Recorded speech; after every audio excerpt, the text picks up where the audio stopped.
मित्रों नमस्कार।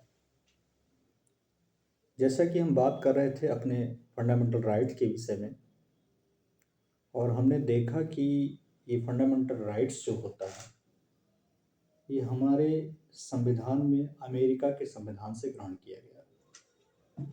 अमेरिका का संविधान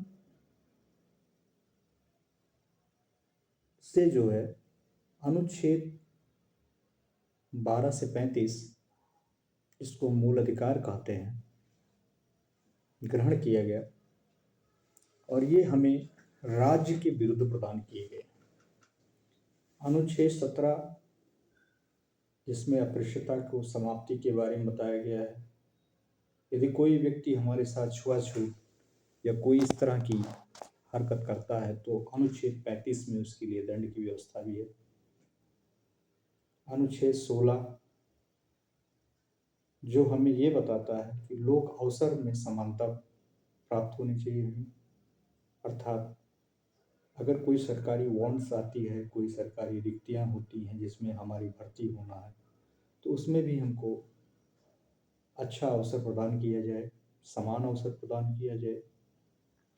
लेकिन यहाँ पर जुडिशरी में सबसे ज़्यादा इम्पोर्टेंट अनुच्छेद 19 हो जाता है। 19 हमको बताता है वाक अभिव्यक्ति की स्वतंत्रता का अधिकार। वाक अभिव्यक्ति क्या मतलब है? जिसके तहत हम कहीं भी सम्मेलन कर सकें, अपने विचारों को व्यक्त कर सकें और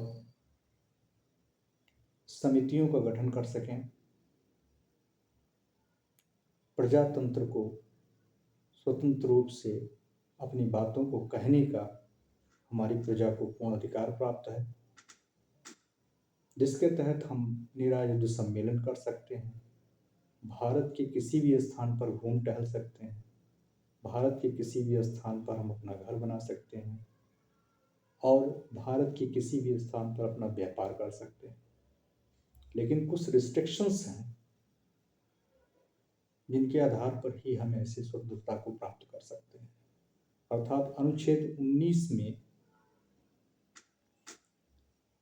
सरकार के द्वारा जो है यदि उसको लगता है कि कहीं से स्वास्थ्य के लिए नुकसानदायक है, शांति व्यवस्था के लिए नुकसानदायक है, तो अल्पकाल के लिए हमारी स्वतंत्रता को जो है वो भंग कर सकता है, अर्थात हमारे मूल अधिकार के अनुच्छेद 19 पर रोक लगा सकता है।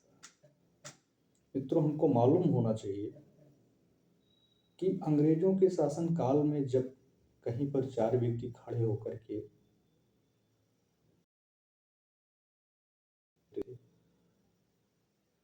तो वहां पर उन्हें रोक दिया जाता था। हम अपनी बात कहने के लिए कहीं सभा करते थे तो वहां पर अंग्रेजों के द्वारा हम पर जो है अत्याचार कर दिए जाते थे। कांड से आप पूरी तरह परिचित हैं। ये सारे अधिकार हमको हमारे मूल अधिकार पे जब भारत स्वतंत्र हुआ तो अनुच्छेद 19 में प्रदान किया गया। समाचार जो आप रोज पढ़ते हैं मॉर्निंग में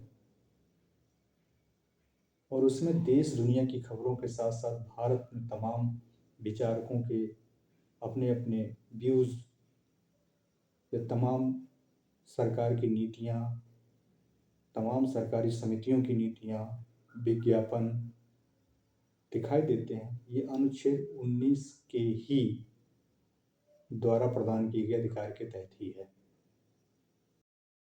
दूसरे लफ्जों में हम कह सकते हैं कि स्वतंत्रता के अधिकार में अनुच्छेद 19 का बहुत बड़ा रोल है और इस अनुच्छेद के द्वारा ही जो है हम अपनी बातों को सरकार तक पहुंचाने के लिए लेख के माध्यम से, पत्र के माध्यम से, सभा सम्मेलन के माध्यम से जनता को इकट्ठा कर सकते हैं और अपनी बातें सरकार तक पहुंचा सकते हैं। आपने देखा होगा कि दिल्ली के मैदान में, रामलीला मैदान में बहुत सारे बड़े बड़े राजनीतिक दलों द्वारा सभाएं बुलाई जाती हैं और वहीं से जो है बहुत सारी सरकारी नीतियों का विरोध भी किया जाता है। ऐसा कैसे संभव है? ऐसा सिर्फ इसलिए संभव है कि अनुच्छेद 19 हमारे साथ है, अर्थात वो हमारे मूल अधिकार से जुड़ा है कि हम भारत में कहीं भी संचरण कर सकते हैं, अपने विचारों को व्यक्त कर सकते हैं, अपने शांतिपूर्ण प्रदर्शन को कर सकते हैं, शांतिपूर्ण ढंग से सम्मेलन कर सकते हैं और इसी तरीके से हम भारत में कहीं भी रह सकते हैं, कहीं भ्रमण कर सकते हैं और कहीं भी व्यापार करने के लिए जा सकते हैं। ये अपने आप में बहुत ही इम्पोर्टेंट सेक्शन है। यूपी एचजेएस, सिविल जज और एपीयू में प्री और मेंस में और इंटरव्यू में भी इससे कई क्वेश्चन बनते हैं और अक्सर ये पूछ लिया जाता है कि स्वतंत्रता के अधिकार के अंतर्गत वाक एवं अभिव्यक्ति की स्वतंत्रता की व्याख्या कीजिए। इसके तहत हमें कितने प्रकार के अधिकार प्राप्त है और यदि हमारे अधिकारों पर सरकार के द्वारा रेस्ट्रिक्शन लगाया जाता है तो वो कौन कौन सी शर्तें हैं। तो मित्रों, यह अपने आप में बहुत ही इम्पोर्टेंट सेक्शन है। पीएचडी की तैयारी करने वाले कॉम्पिटिटिव स्टूडेंट्स हैं, इस अनुच्छेद को जितना ढंग से पढ़ सकें पढ़ें।